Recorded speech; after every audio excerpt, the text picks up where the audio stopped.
ஓம் முருகா சரணம். வாழ்க வளமுடன். வெற்றிவேல் முருகனுக்கு அரோகரா.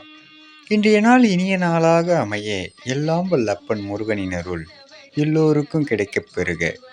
நாம் வாழும் வாழ்க்கையில் புறசுத்தம் என்பது நமது சொத்தாகும். அகசுத்தம் என்பது இறைவன் சொத்தாகும். புறசுத்தம் என்பது செல்வ செழிப்புடன் நாம் வாழ்வதற்கு புறசுத்தமாகும். அகசுத்தம் என்பது இறைவன் நம்முள் வாழ்வதற்கு அகசுத்தமாகும்.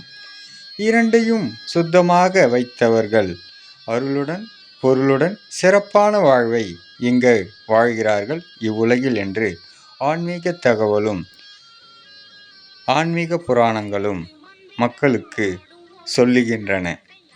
அப்பன் முருகன் அருளால் சகலமும் பெற்று வளமுடன் நலமுடன் வாழ எல்லாம் வல்ல ஆறுமுகப் பெருமானின் அருள் கிடைக்கப் பெறுக. முருகனின் மகன் ரவி முருகன்.